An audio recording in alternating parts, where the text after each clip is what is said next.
প্রিয় ভাইরা আমার, একজন ইহুদির নাম ছিল কাব ইবনে আশরাফ। সে মুনাফিক ছিল, ইহুদিদের একজন আলেম ছিল।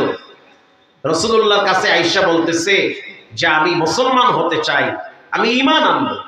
রাসূলুল্লাহ সহজ মনে সরল মনে তাকে কালেমা পড়াইছে। কালেমা পড়ানোর পরে সে প্রকৃত দিল থেকে কালেমা পড়ে নাই, সে মুখে মুখে কালেমা পড়ছে। তার উদ্দেশ্য হলো রাসূলুল্লাহকে হেয় প্রতিপন্ন করা। বলেন নাউজুবিল্লাহ। রাসূলুল্লাহ তাকে সম্মান দিয়েছে, তুমি যেহেতু তাওরাতের আলেম, যাও এখন থেকে আমার উপরে ওহী নাজিল হইলে তুমি বসে বসে ওহী লেখবা, এই সম্মান আমি তোমাকে দিলাম। কাব ইবনে আশরাফ গোপনে গোপনে রাসূলুল্লাহর দুশমনি শুরু করলো। ওই যুগে যদি নবীর পিছনে নামাজ পড়া দুশমনি করতে পারে, এই যুগেও মুসলমানদের কাতারে থাইকাও ছদ্মবেশে কিছু বেঈমানরা আমাদের সমাজেও থাকতে পারে। আল্লাহর নবী যখন শুনলো যে কাব ইবনে আশরাফ সে মুনাফিক, তার মুখে একটা অন্তরে আরেকটা, রাসূলুল্লাহ তার ব্যাপারে বরদোয়া করেছে, ও মালিক, তার বিচারটা যেন দুনিয়ার মানুষ দেখতে পায়। আল্লাহ সে তো সরল মনে, আমি তো সরল মনে তার এই কালেমা পড়াইছি, শুধু তাই না তাকে ওহী লেখার দায়িত্ব দিয়েছি, কেন বেয়াদবি করলো, বেয়াদবির শাস্তি যেন আমি রাসূল চোখ দিয়া দেখতে পারি। আল্লাহু আকবার। কিছুদিন পরে কাব ইবনে আশরাফ অসুস্থ হয়ে গেল। অসুস্থ হতে হতে হতে হতে শরীরে ফোসকা উঠছে, ফোসকা গইলা গেছে, রক্ত বের হয়, পুষ বের হয়। ঘরের স্ত্রী বলতে আছে বাচ্চাদেরকে নিয়ে থাকতে কষ্ট হয়, হয় তুমি ঘর থেকে যাও, না হয় আমরা চলে যাই। কাব ইবনে আশরাফ এবার ঘর থেকে চলে গেল জংলায়। জংলায় যাওয়ার পর একদিন দুই দিন না, 3টা বছর পর্যন্ত কাব ইবনে আশরাফ অসুস্থ অবস্থায় জংলায় ছিল, কষ্ট করেছে। জংলায় থাকার পরে জঙ্গলের যেই পশু আছে তারা তো অনেকে খায় ফেলায়, কিন্তু কাব ইবনে আশরাফকে খাওয়ার জন্য বাঘ আসছিল। নাক দিয়া হুঙ্গা দেখে নবীর দুশমন, এজন্য খায় নাই, ঘৃণায়। আল্লাহু আকবার। নবীর দুশমনের রক্ত বাঘ জিহ্বায় লাগাইতে চায় না। শিয়াল আসছিল খাওয়ার জন্য, নাক লাগায় দেখে নবীর দুশমন, ওখান থেকে চলে গেল। পিঁপড়া কাতারে কাতারে রাস্তা মাপি, কারণ নবীর দুশমন। যেই জায়গায় তিনি শোয়া ছিল সব গাছগুলা শুকায় গেছে, মাটিগুলো পুড়ে গিয়েছে। মানে সবাই ঘৃণা কাব ইবনে আশরাফের প্রতি। আল্লাহরে গালি দিলে আল্লাহ কিছু কয় না, কিন্তু নবীর গালি দিলে আল্লাহ বিন্দু পরিমাণ সহ্য করে না। তুমি মুরগিরে ধাক্কা দিবা, মুরগি কিছু বলবে না। বাচ্চার গায়ে হাত দিলে সহজ সরল মুরগি বসে থাকে না। কথা ঠিক না বেঠিক? একটা পাখিকে আপনি টোকা মারবেন, আদর করবেন, কত কিছু করবেন, জবাই করবেন, কিচ্ছু বলবে না। কিন্তু পাখির সামনে বাচ্চাগুলারে আঘাত করলে পাখির সব শক্তি দিয়ে আপনার উপরে আক্রমণ করবে। আল্লাহর পরিষ্কার কথা, কুল ইন কুনতুম তুহিব্বুনাল্লাহ, আমি আল্লাহকে যদি ভালোবাসতে চাও, ফাত্তাবিউনি ইউহিব্বুকুমুল্লাহ, তারা যেন আপনি রাসূলকে ভালোবাসে। আমাকে ভালোবাসতে হলে রাসূলকে ভালোবাসতে হবে। হাদিসে আসছে মানুষ যখন দোয়া করে, দোয়ার শুরুতে যদি নবীর নাম না নেয় তার দোয়া কবুল হয় না। আল্লাহু আকবার বলেন। কেউ যদি দোয়ার শুরুতে দুরূদ শরীফ না পড়ে তার দোয়া কবুল হয় না। তাহলে বুঝেন নবীর কত দাম, নবীর কত মূল্য, কত মর্যাদা। অনেক যুবকরা আছে নোবেল নাটকের বই পড়ে, 10টা নায়কের নাম জানে, 5টা নায়িকার নাম জানে, অথচ নবীর আদর্শ সম্পর্কে 2 লাইন বলতে পারবে না। যুবকদেরকে বলবো সিরাত ইবনে হিসাব পড়েন আর রাহিকুল মাখতুম পড়বেন। আল্লাহর নবীর জীবন আদর্শ স্টাডি করবেন, যত পড়বেন তত নবীর প্রতি ভালোবাসা বাড়বে। ঈমান মজবুত হবে।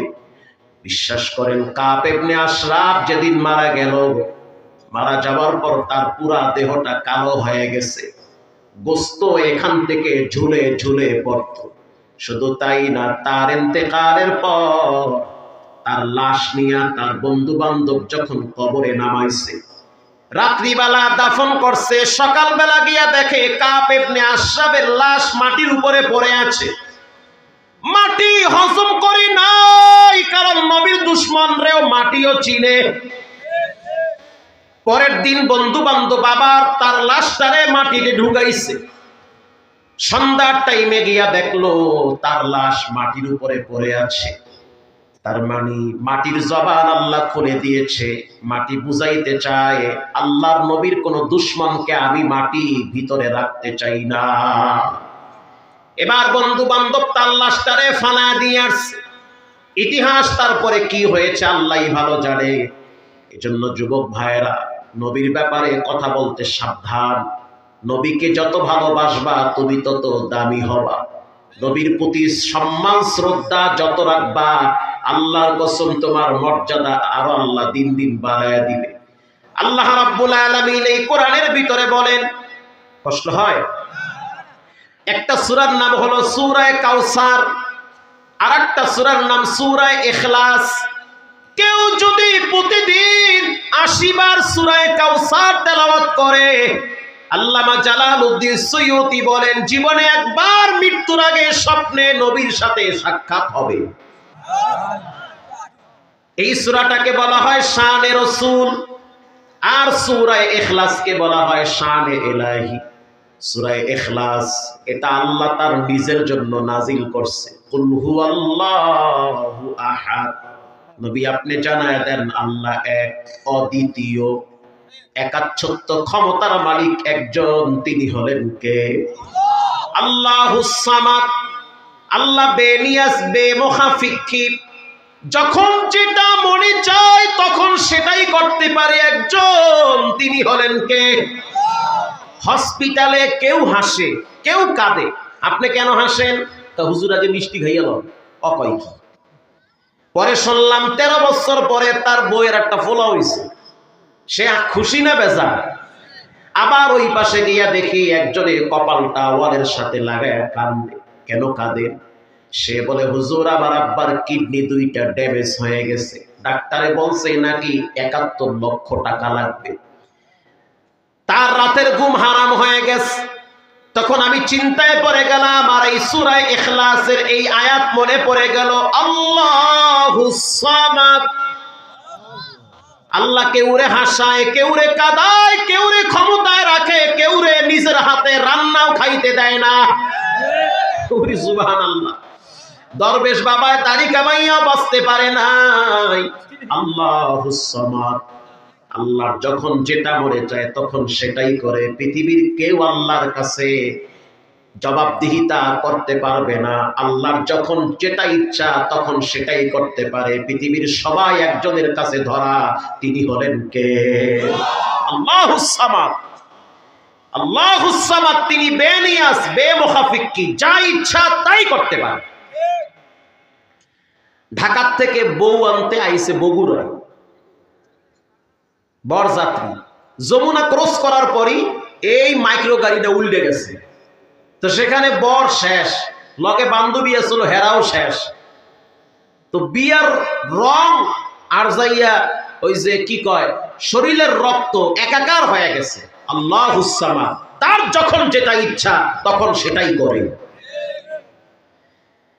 এই যে মাওয়ায় টোল প্লাজায় কি মর্মান্তিক অ্যাক্সিডেন্ট, কি হয়ে গেল, ছোট্ট বাচ্চাটার মাথার উপর থেকে ট্রাকের টাকা চলে গেল, ট্রাকের চাকা গেল, বাচ্চা মেয়েটার চোখটা বের হয়ে গেছে। গত কয়েকদিন আগে বরিশালে বয়ানে গেলাম, মুলাদির রোডে।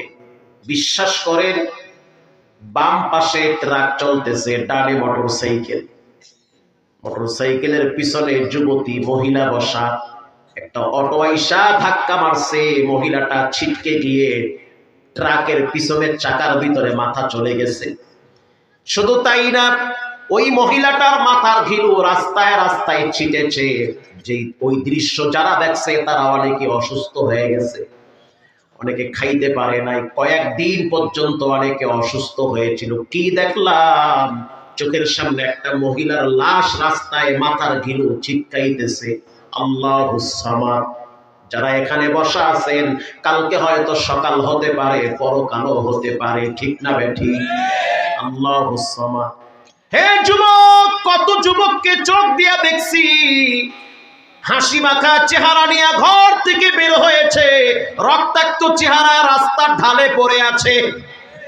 আল্লাহুস সামাদ। যখন যা মনে চায় তাই করতে পারে একজন, তিনি হলেন কে?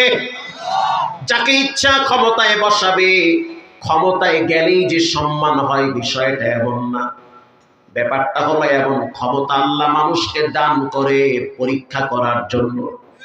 যে ক্ষমতা দিলাম দেখি চেহারটারে বৈশা কেমনে জুলুম করে, নির্যাতন করে না ইনসাফের প্রতীক কায়েম করে। অতএব সবাইকে শিক্ষা নিতে হবে, রবের যখন যেটা ইচ্ছা সেটাই করতে পারবে। আল্লাহু আকবার। অতীতে এত বড় বড় শক্তিধর কেউ কিছুই করতে পারে নাই। আল্লাহর সিদ্ধান্ত, আল্লাহুস সামাদ। ক্লাস 6-7 এর ছাত্র দিয়া গণভবন বঙ্গভবন সাফা করেছে। কথা আসতে বলবেন না, জোরে বলেন। আল্লাহুস সামাদ। আওয়ামী লীগের ভাই যারা আছেন রাগ করেন না আমার কথায়, আমি কিন্তু কোরআনের কথাই বলতেছি। আল্লাহুস সামাদ, তার সিদ্ধান্ত যেটা হয়েছে সে সেটাই করছে। রাগ করতেছেন নাকি? না, রাগ করবে না। কেন রাগ করবে? আল্লাহর যখন যেটা মনে চায় সেটাই করবে। আবার সামনে আল্লাহ কোনটা করবে এটা সেই ভালো জানে। কিন্তু আমরা চাই এই জমিনে কোরআনের রাজ কায়েম হোক। আমরা চাই এই জমিন থেকে জুলুম, নির্যাতন, অত্যাচার দূর হোক। ধনী মানুষ ঘরের দরজা খুলে ঘুমাবে, কারো শক্তি নাই হাত দেওয়া। কোরআনের বিধান, হাত দিলে হাত কেটে দাও, এমন একটা আইন সংসদে পাস হোক। চাই কি চাই না? তাহলে কোরআনের শাসন ব্যবস্থা এই জমিনে প্রতিষ্ঠিত করার চেষ্টা করা লাগবে ইনশাআল্লাহ। রাগ করছেন?